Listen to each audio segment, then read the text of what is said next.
Olá pessoal, sejam todos bem-vindos ao Livros e etc. Eu me chamo Leonardo Lisboa e nesse vídeo de hoje vamos dar continuidade ao nosso projeto de leitura lendo Olavo de Carvalho e o mínimo que você precisa saber para não ser um idiota. Projeto esse que tem como objetivo ler de maneira paulatina cada um dos artigos escritos pelo professor Olavo de Carvalho e reunidos aqui de forma magnânima pelo Felipe Moura Brasil nesse livro, que é considerado por muitos a porta de entrada do pensamento filosófico do professor Olavo de Carvalho. Se você é novo no canal, por favor, considere se inscrever e ativar o sino para receber as notificações.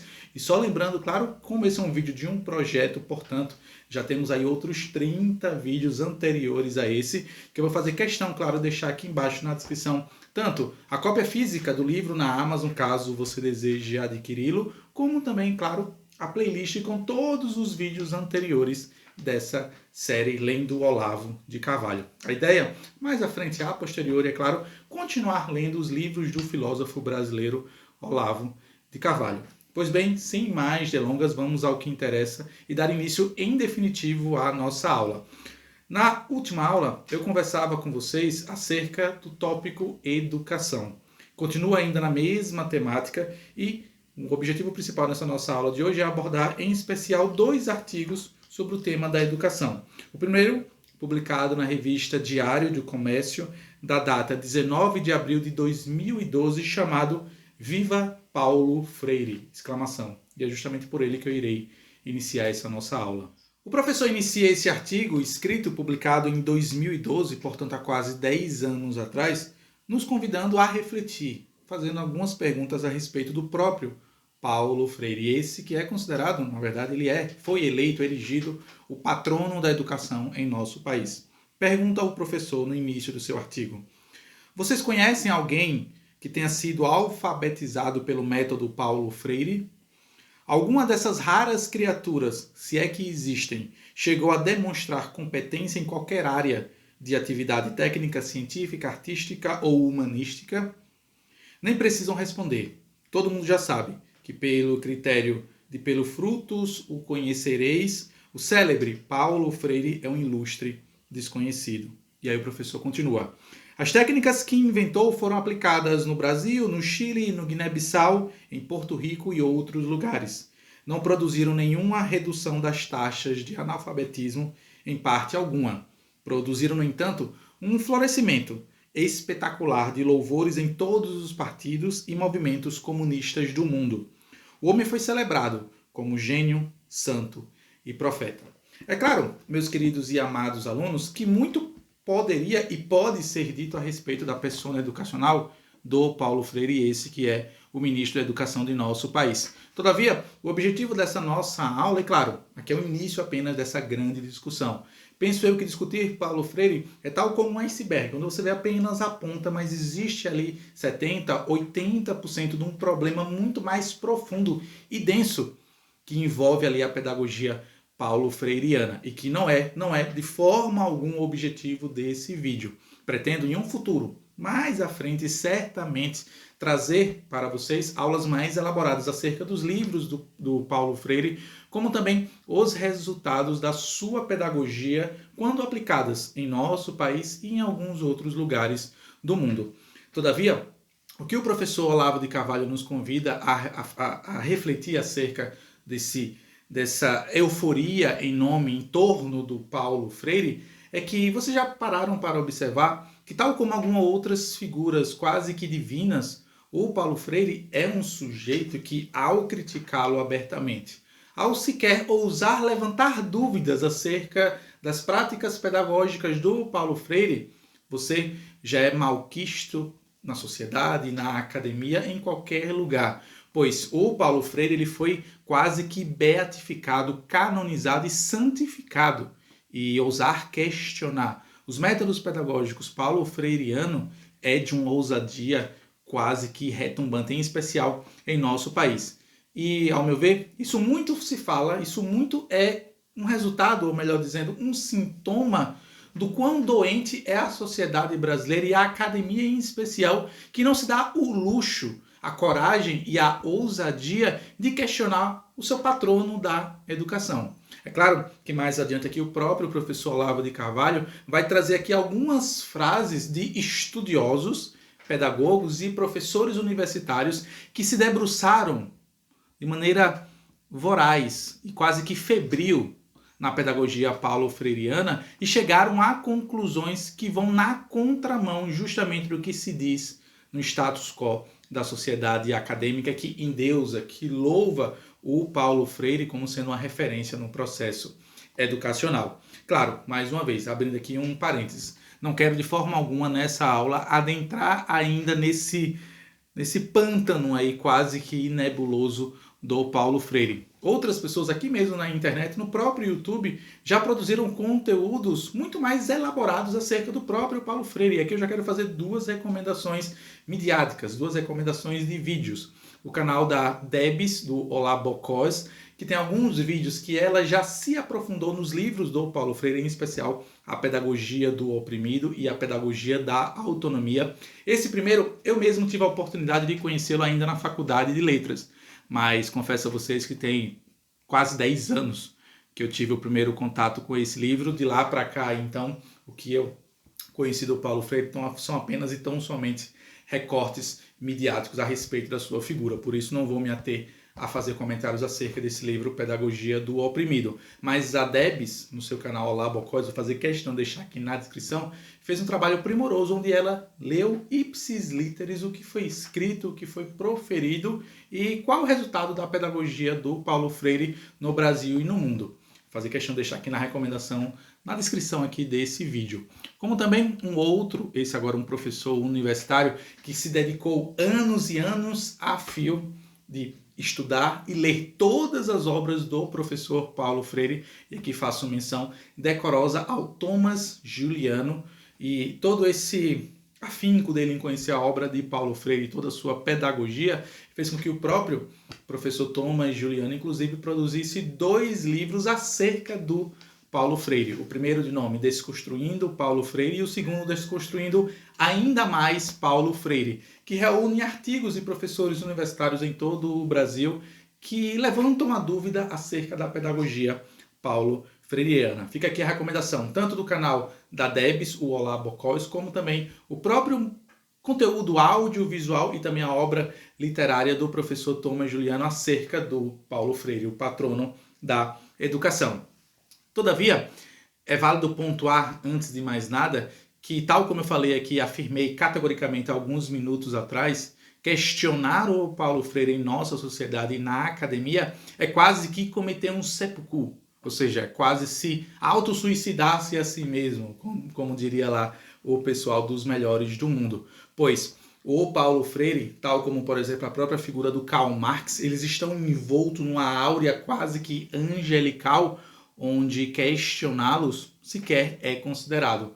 E nós estamos falando do ambiente acadêmico, onde há verdade, onde o debate, onde o embate de ideias deveria ser a mola propulsora do próprio ambiente universitário, quando muitas das vezes, e infelizmente, não o é. E aí o professor continua aqui, claro, no seu artigo, trazendo algumas frases. É óbvio que eu não vou me delongar muito na leitura ipsis literis dessas frases, apenas para vocês conhecerem a visão de outros pedagogos, professores e estudiosos da área da educação acerca do Paulo Freire. Permitam-me ler aqui alguns apenas. Abre aspas. Não há originalidade no que ele diz. É a mesma conversa de sempre. Sua alternativa à perspectiva global é retórica bolorenta. Ele é um teórico político e ideológico, não um educador, disse John Egerton, Searching for Freire, Saturday Review of Education, abril de 1973. Sobre essa questão teórico-política e ideológica, isso é muito perceptível ao ler qualquer obra pedagógica do Paulo Freire. Nas minhas breves incursões nos livros do Paulo Freire, ainda na faculdade e um pouco depois dela, eu percebi isso também. É como se ele trouxesse a teoria marxista da revolução, da luta de classes, para o ambiente pedagógico. Talvez por isso, e aqui eu estou apenas questionando, fazendo inquirições, talvez por isso o Paulo Freire seja muito mais louvado, ovacionado e endeusado, justamente por essas personas políticas de esquerda que também são simpáticas às ideias de Marx. Então, quando você tem um pedagogo, um professor que conseguiu transportar a ideia da teoria da revolução, da luta de classes para o ambiente pedagógico, como diz os próprios jovens hoje em dia, deu match. Isso faz com que, certamente, esse seja um dos motivos principais pelo qual o Paulo Freire é louvado e endeusado, em especial nesses ambientes acadêmicos que estão repletos de professores, de diretores, coordenadores, alunos que mais à frente serão diplomados como professores, e esses mesmos os sejam simpáticos às ideias paulo-freirianas. Uma outra fala aqui a respeito do Paulo Freire diz o seguinte, abre aspas, no livro de Freire não chegamos nem perto dos tais oprimidos. Quem são eles? A definição de Freire parece ser qualquer um que não seja um opressor. Vagueza, redundâncias, tautologias, repetições sem fim provocam o tédio, não a ação. Disse a Rosanne Knudson numa resenha, do livro da Pedagogia do Oprimido, publicado no Library Journal em abril de 1971. E assim eu poderia passar aqui certamente mais alguns minutos, quiçá algumas horas, lendo aqui esses relatos e refletindo junto com vocês, meus queridos e amados alunos, mas permitam-me ler apenas mais um aqui, que diz o seguinte, abre aspas, ainda sobre a metodologia, sobre a pedagogia do Paulo Freire. A pedagogia do oprimido não ajuda a entender nem as revoluções, nem a educação em geral, disse Wayne J. Urban, comentário sobre Paulo Freire, que foi apresentado à American Educational Studies Association em Chicago, na data de 23 de fevereiro de 1972. Claro que são argumentos, são comentários que muitas das vezes um amante ou uma pessoa, digamos assim, adoradora do Paulo Freire poderia dizer, mas eles são críticas de pessoas de direita, conservadoras e reacionárias. Não, não são. Como bem lembra o professor Olavo de Carvalho aqui. São pessoas consideradas neutras no debate ideológico, político na academia, mas que se deram ao trabalho de fazer o trabalho empírico da ciência, tal como nos ensinou, por exemplo, lá Francis Bacon, com o pai do empirismo científico. Há de se conhecer, há de se estudar, para depois aí produzir uma antítese, ou seja, uma ideia contrária, tal como esses mesmos o fizeram. E aí, é claro, o professor Olavo de Carvalho nos coroa aqui e nos premia no final do seu artigo, não utilizando-se desses argumentos contrários e que causam uma certa, digamos assim, uma certa preocupação com o patrono que nós escolhemos para o nosso país, mas o professor Olavo de Carvalho faz isso de forma quase que jocosa, no sentido de que, se o Brasil pontua de maneira retumbante, de maneira fracassada, ano após ano, em testes de nivelamento educacional internacional, exemplo do PISA, nada mais coerente e nada mais convergente que tenhamos um patrono da educação, a exemplo do Paulo Freire, que pouco ou nada ou quase nada contribuiu para o desenvolvimento de uma pedagogia de fato que funcione na prática e que de fato liberte os jovens, ao contrário do que ele diz parecer, o que ele transmite nas suas palavras, nos seus livros, a tal da pedagogia do oprimido. O que o professor Olavo de Carvalho nos convida é que é justo que tenhamos Paulo Freire como patrono da educação, pois quando você observa os exemplos pedagógicos de outros países, os países que estão e que pontuam no topo, digamos assim, na educação internacional, quase nunca ou quase nenhum deles se valem da pedagogia paulo-freiriana ou dos ensinos pedagógicos dessa persona política pública Paulo Freire, que é quase que, em nosso país, arrisco dizer eu, que é quase um semideus. E para alguns professores e para alguns pedagogos é quase que um deus. Então, nada mais natural que tenhamos Paulo Freire como patrono da educação brasileira nesse cenário desastroso, nesse cenário arredio ao próprio processo educacional que, infelizmente, dia após dia, mês a mês, ano a ano, década a década, vai sendo ceifado no ambiente acadêmico, onde os nossos jovens não são mais convidados a refletirem e a pensarem no próprio processo educacional como sendo ele verdadeiramente libertador, no sentido de que, uma vez que você busca, uma vez que você almeja a verdade, de fato você se torna dono e conhecedor de si mesmo. E uma vez atingido esse estado de natureza, você não está mais preocupado em oprimir, ou você não está mais preocupado com essas questões, com essas querelas, com essas discussões miúdas, pequenas, sobre essas revoluções, sobre essas lutas de classe. Mas uma vez que você conhece a verdade, tal como verdadeiros pedagogos e professores, muito antes de Paulo Freire, já nos ensinavam, você tem aquele no seu âmago, você carrega dentro de si a vontade de transmitir a verdade para as outras pessoas e fazer com que não só você, que não tão somente você conheça a verdade, mas que outras pessoas também a conheçam, ou que pelo menos a busquem conhecer.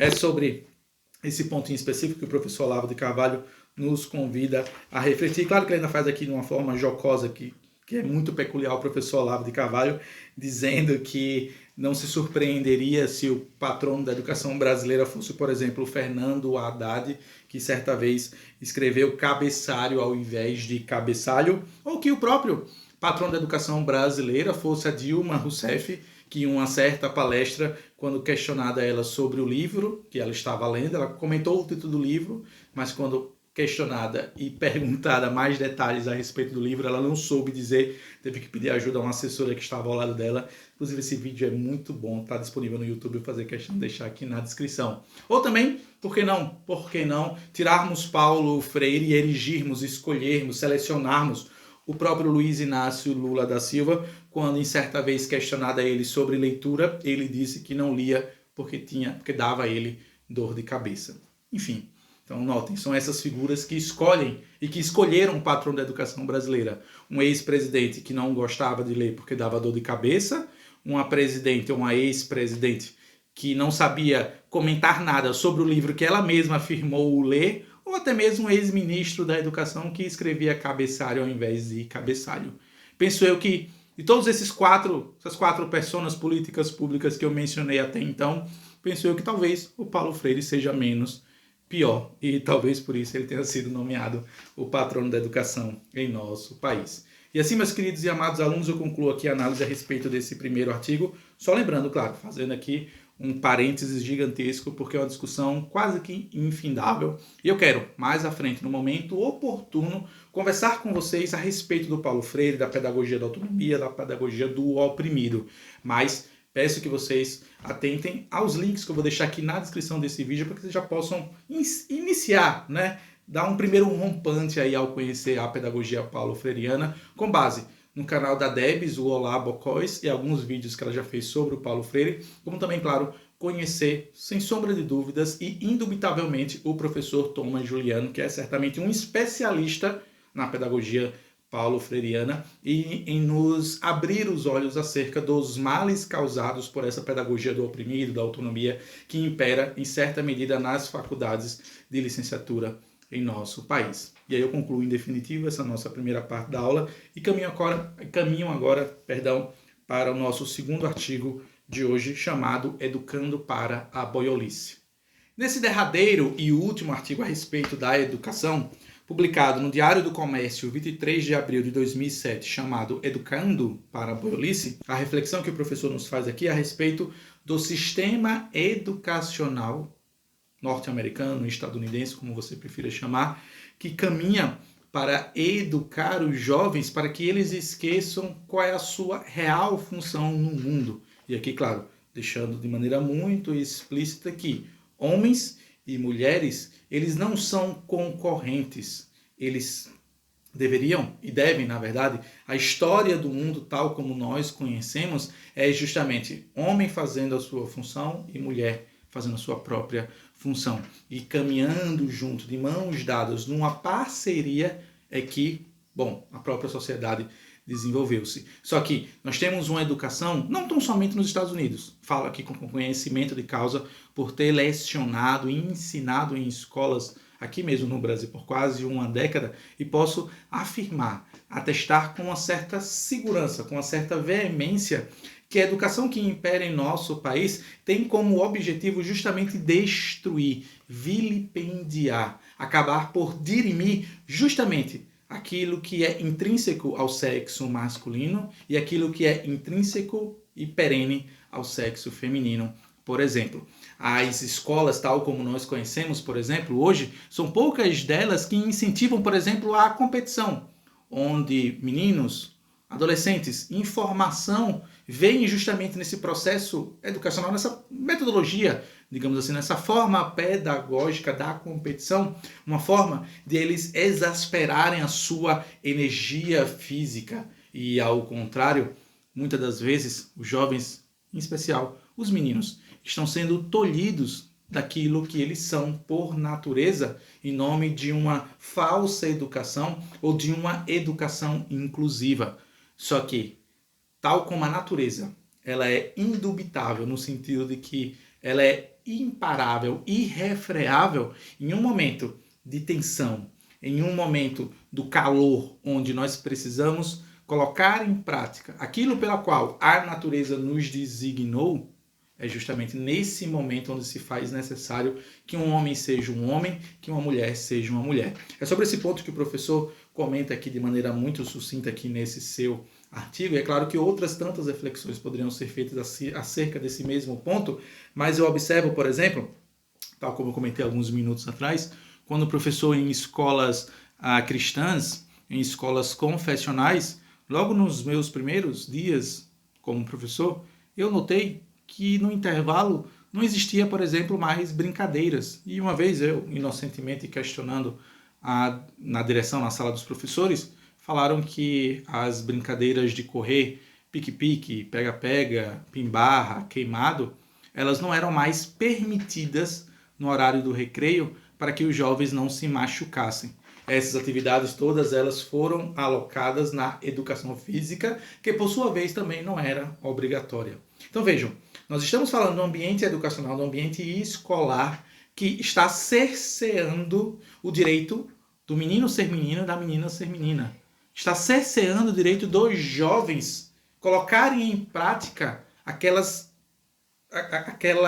digamos assim, aquilo que está no seu DNA, aquilo que ele carrega dentro de si e que ele pode, vez ou outra, em uma outra oportunidade, em especial no recreio, pois eu me lembro muito claro dos momentos em que eu era criança, dos momentos em que eu era jovem, e eu ficava esperando ansiosamente pelo momento do recreio para justamente poder correr, poder pular, poder brincar. E hoje em dia, poucas são as escolas que permitem que os jovens sejam jovens, que permitem que as crianças sejam crianças. Nesse sentido, a educação caminha no sentido totalmente oposto ao objetivo primeiro, ao objetivo primar dela, que é justamente incentivar e criar um ambiente para que o menino seja menino e para que a menina seja menina. Quantos aqui talvez não conheçam alguma história envolvendo o ambiente escolar, o ambiente educacional, onde, por exemplo, competições foram proibidas? Porque hoje se espalha, divulga-se uma ideia de que não existe perdedores, de que todos nós somos vencedores. Não, nem todos nós somos vencedores. Há de se ter muito claro que uns são melhores do que os outros, e está tudo bem. E é sobre isso, como diz, mais uma vez aqui me fazendo valer de uma gíria, de uma linguagem jovial que é utilizada muito atualmente. Quando você nivela, passa a nivelar todos por baixo e passa a proibir ou não a incentivar o ambiente competitivo, você está justamente matando pouco a pouco cada um daqueles jovens. E nós sabemos que tanto os homens, tanto os meninos são competitivos, quanto as meninas, as mulheres, as jovens que estão em formação também são competitivas. Claro, cada um na sua área, cada um de uma forma um tanto quanto diferente. Pois tal como o próprio professor Olavo de Carvalho nos ensina aqui, homens e mulheres têm objetivos, sonhos, desejos e habilidades, sejam elas de ordem cognitivas, como também de ordem física, diferentes, desproporcionais uns aos outros. O próprio corpo masculino, como também o próprio corpo feminino, ele dá sinais muito claros de que ele é direcionado, biologicamente falando, para uma determinada função na sociedade. E a educação, infelizmente, não tão somente nos Estados Unidos, como bem nos lembra aqui o professor Olavo de Carvalho, como também no Brasil, e infelizmente acredito eu talvez no mundo como um todo, está caminhando cada vez mais para sepultar justamente esse livre desenvolver das habilidades, mais uma vez, cognitivas e físicas de meninos e meninas. E isso acontece, está sendo germinado na própria escola. Sobre, muitas das vezes, os pais são os últimos a saberem.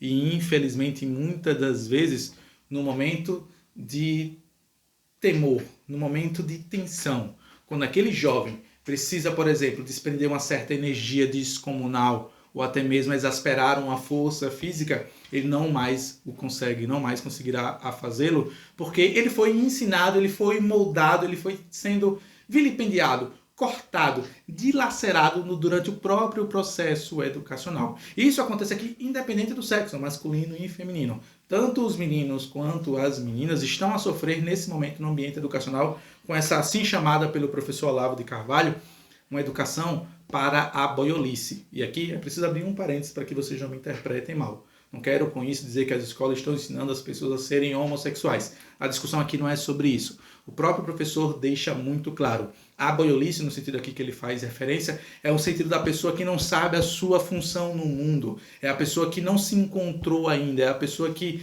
no momento de perigo, no momento periclitante, ela não vai conseguir reagir da forma como a natureza o preparou, como a natureza o designou. Então vocês imaginem uma cena onde um casal está andando na rua à noite e um sujeito, um vagabundo, uma pessoa com desejos, digamos assim, pecaminosos de roubar, furtar e até quiçá assassinar esse casal que está dando ali, digamos assim, um passeio à noite.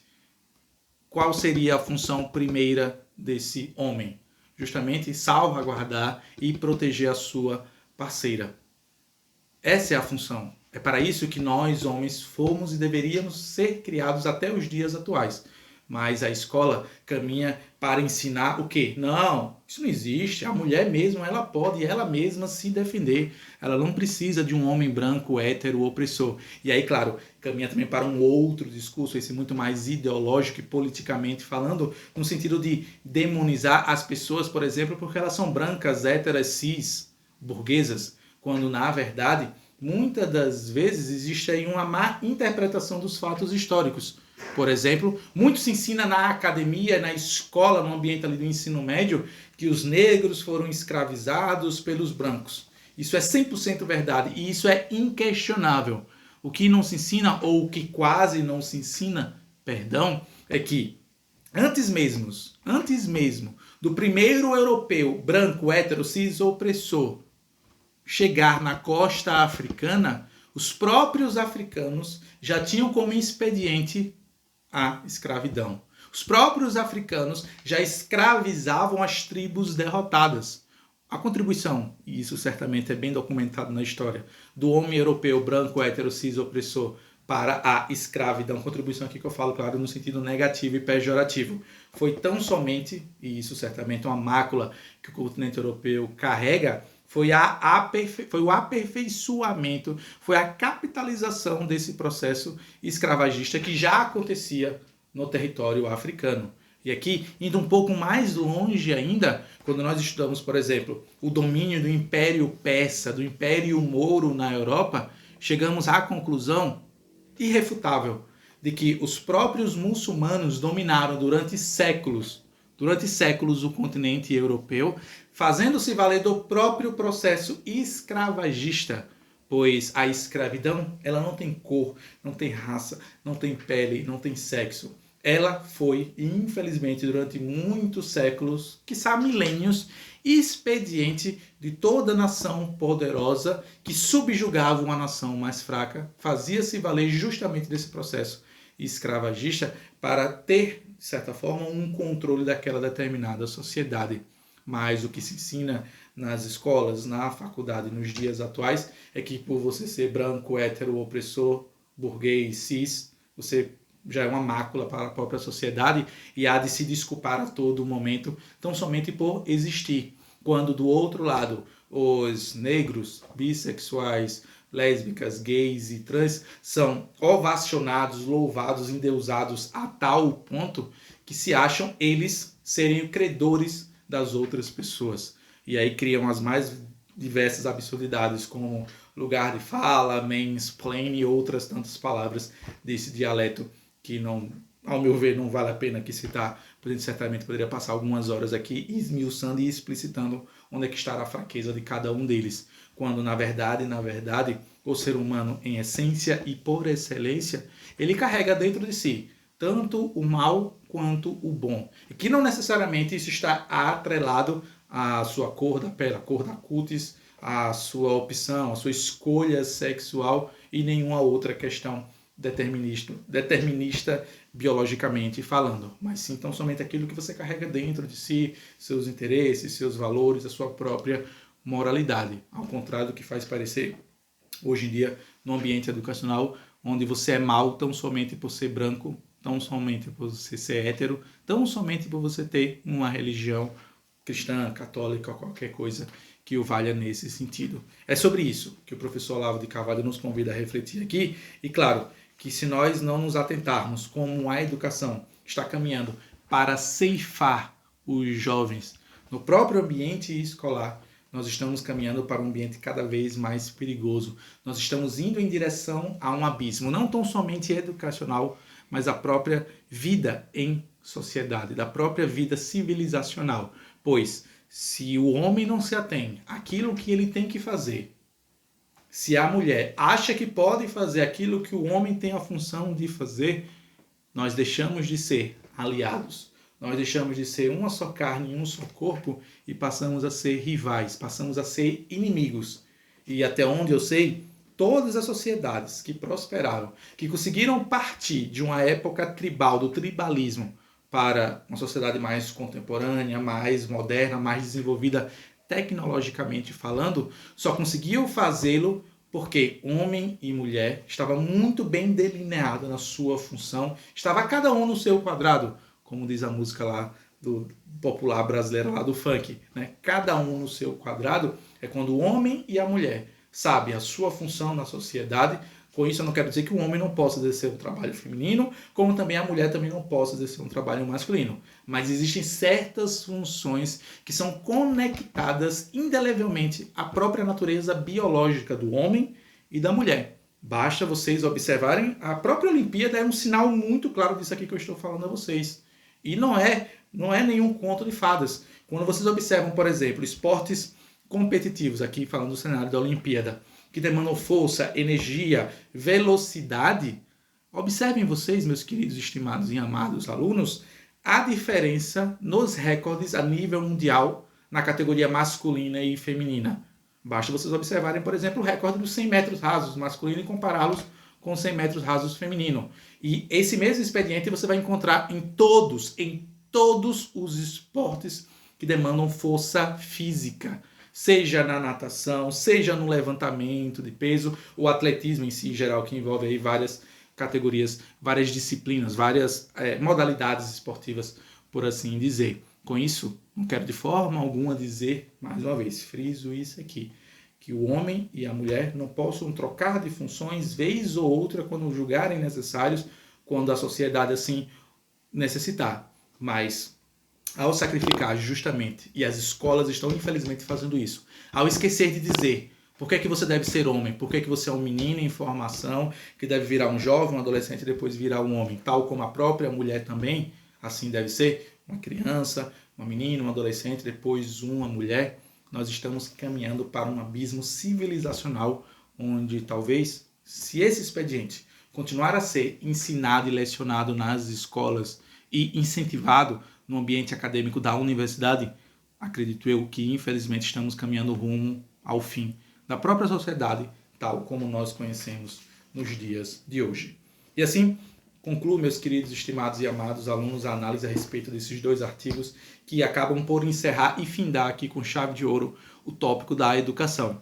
Peço, claro, que se porventura vocês tenham gostado desse conteúdo, por favor, considere deixar seu like, comentar, compartilhar, espalhar esse vídeo para que mais pessoas possam conhecer aqui o Livros e etc. Já me comprometendo, claro, a retornar já na próxima aula, já na próxima semana, conversando com vocês sobre o tópico, capítulo chamado Inveja. São 4 artigos aqui curtos e eu vou comentar com vocês as minhas reflexões acerca desses artigos aqui do professor Olavo de Carvalho.